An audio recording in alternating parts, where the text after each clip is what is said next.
Keri Hilson is a singer and a songwriter from Atlanta, Georgia, who worked her way up from the bottom. She literally, as a teenager, was in a group. The group didn't work out. She went to college for music. She then started writing songs for people, which she had success for. She wrote for Mary J. Blige, the Pussycat Dolls, Britney Spears, Chris Brown. She was a vocalist, a background vocalist for people, and she worked her way up in the industry to where she finally got her shot. She was signed to Polo the Don, who was a hot figure back then. He was a record label owner for Zone 4 Records, and in conjunction, she also was signed to Timbaland. So her future was looking up, and she was having success. Her first single, Energy, brought energy. Her second single, Turning Me On, turned on a lot of fans. But then she fell victim to industry tactics, but this one potentially staggered her career. You see, with the success of the singles, Keri Hilson landed a spot on Lil Wayne's tour at the time. And I'm talking Lil Wayne is the hottest thing smoking in the year 2008. So that would be a beautiful spot to land, gain new success, gain new fans. Well, Turning Me On is the single. Maybe they feel like it's not moving fast enough. And Polo the Don calls her one day and says, hey, we really need to make a remix to really make this thing pop. She agrees. But the thing about when you're on tours, you don't have a lot of time to just be in the studio. So Polo Don is like, I got the perfect solution. Let's get somebody else to write. And then when you get back, you can just lay it down and we can keep it running. Well, unfortunately, this might have been the biggest mistake of her career. And she actually came out on the Breakfast Club in an interview and said that this was her biggest regret that she's ever had in the industry. And it still haunts her until this day. It's more entertaining for them to be like, the Beehive ran her out of town. Right, that's way more entertaining. Yeah. Now, today, at this point, are you looking, like when you look back at that, and people will bring it up, so I'm sure you're kind of preparing yourself for that. Mm-hmm. How do you not even explain it, but like, how do you look back on that? What are your comments on it now, so far removed from it? It's a regret. It's a regret, but not in the way that people would think, because that's a song that I actually didn't write. Those are not my words. I was on tour. Polo wanted me to do a remix to Turning Me On. Mm-hmm. He had produced the record, and I wasn't, because I was on tour with Lil Wayne, I wasn't able to like lay anything down. He had been on me for a couple weeks about we need to do a remix. Okay, so I take off. It wasn't happening quick enough for him. I take off, we fly in, and he had another writer in our camp at the time. And that writer would be Esther Dean. Now, Esther Dean is immensely talented. I'm talking about a genius. The first time I ever heard Esther Dean, she was on a Gucci Mane record.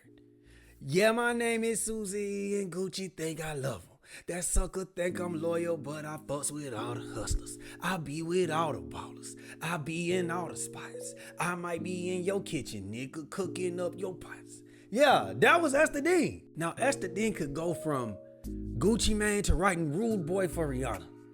She would write for Katy Perry. When I tell you this girl had range, she had all of it. She was a master of her craft. So I could see why Keri Hilson put her trust in Esther Dean and Polo the Don. Hey, this man signed me. This woman is a master writer. Let's get it. But the problem would be when Keri Hilson walked in the studio, she wasn't prepared to hear these bars that were aimed for certain people on a remix track that had nothing to do with the subject of the song. He had her write this, so he played it for me like, this is the remix, because I'm thinking I'm coming in to go write a remix to Turning Me On. Like, The whole time I had been writing concepts, like, but I come into the studio and he plays me this verse, and I'm like, automatically, I'm like, I'm not saying that. Just so ain't no more chance that I need to get out.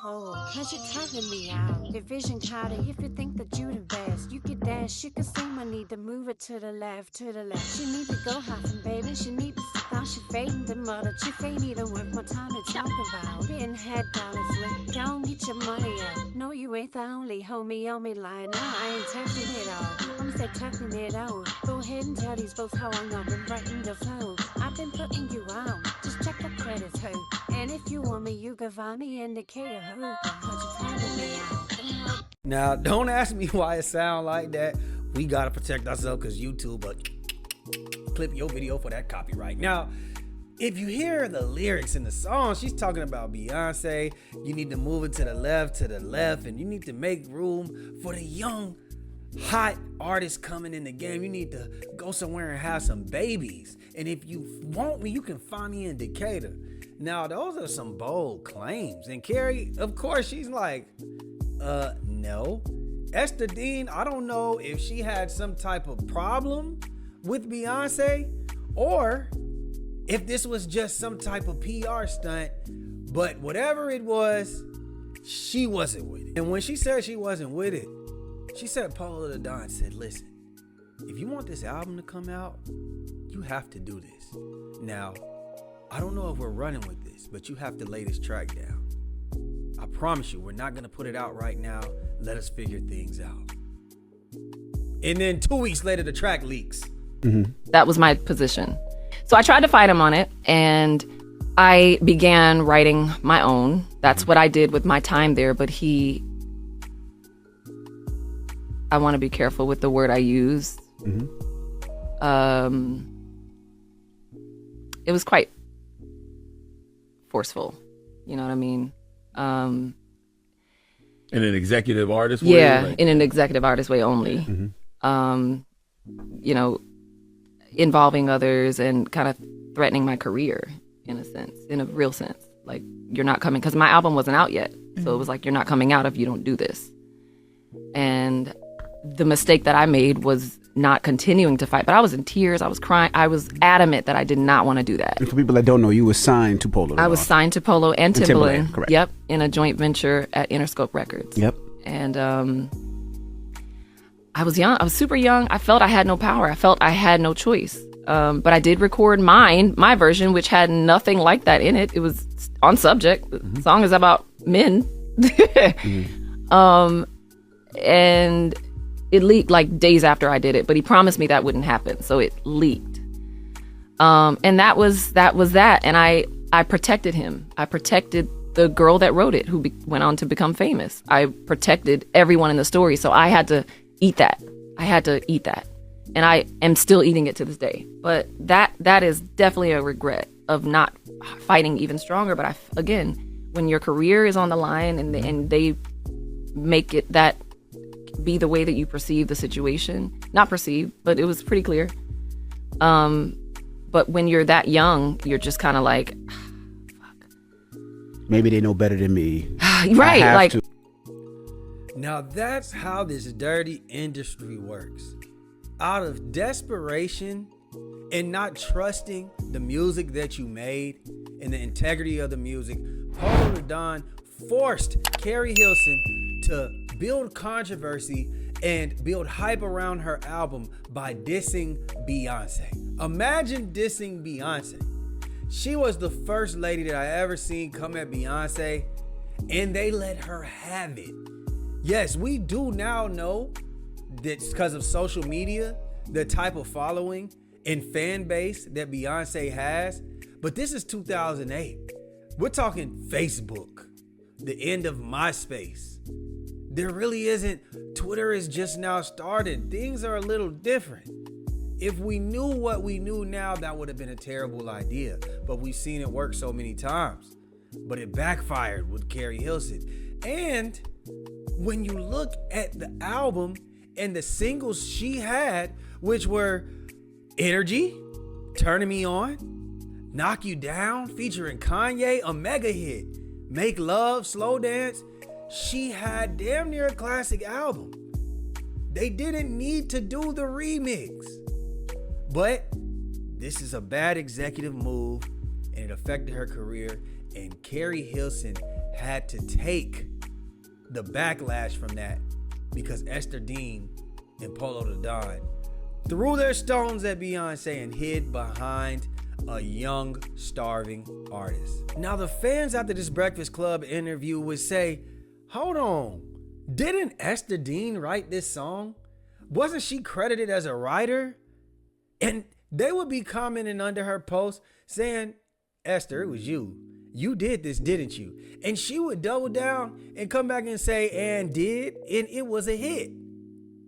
And then somebody else would say, Esther Dean wrote the song. And she said co-wrote, but yes. Esther would even put up a picture of her and Polo the Don. So it's kind of like she's saying, I don't really give a fuck that I ruined your career. Take that. It is what it is, Keri. Now when she says co-wrote, but yes, it's like she's insinuating that Keri Hilson was with it. Like Keri Hilson wrote down some of those lyrics that were dissing Beyonce. But Keri Hilson would say, no, you're not about to do this to me. And she would break it all down. Keri would start by saying, Dean, I personally don't think this is our fight to have. I've respected you on this matter for 16 years and attempted to do that again yesterday while finally expressing the truth when asked. But since you're coming to the table, let's be clear. You used the word co-wrote. I rewrote 3 lines in your verse, which was only the battle that I won in the whole matter. But you weren't there when all this was going down, and we didn't write it together. These lines are mine. Been getting dollars, boy. Gon' get your money up. No, you ain't the only one, homie, on me. Line up.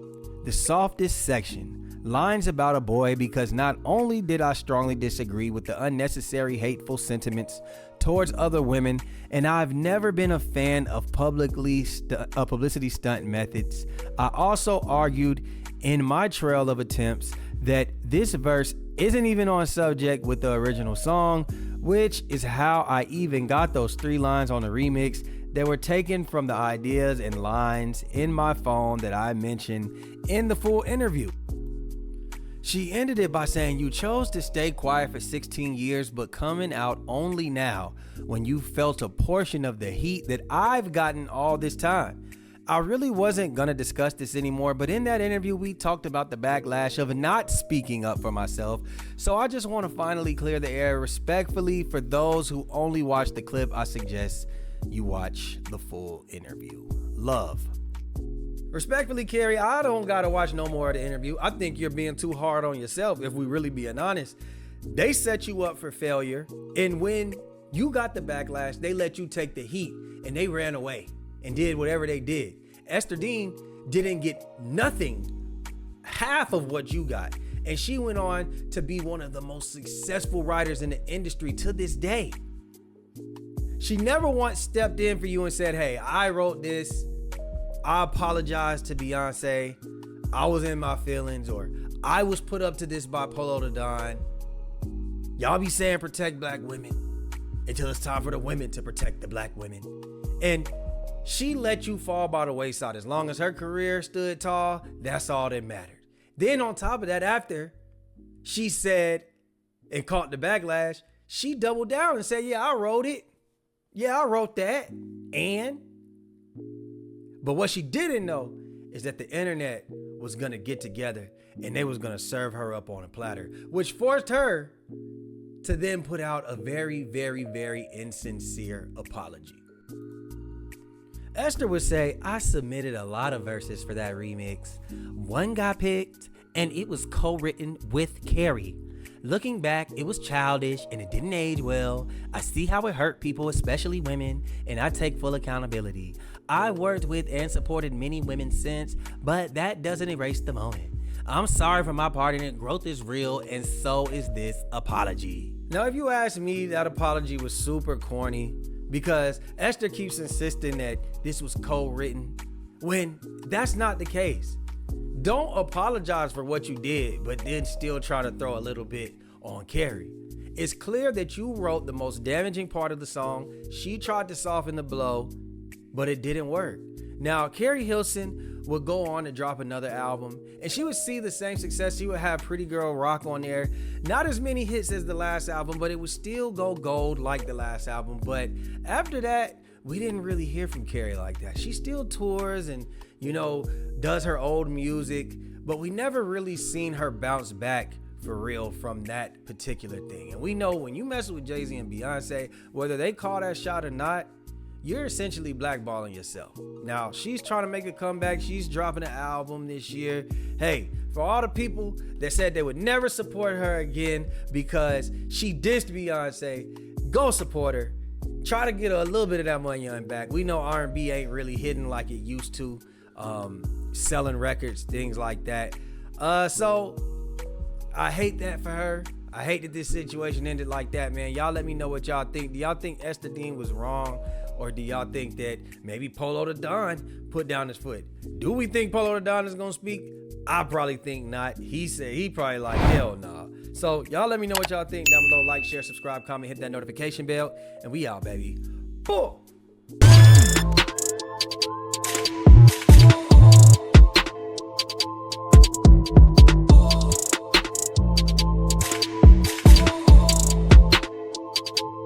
BEYONCE, LaFlare. It's him.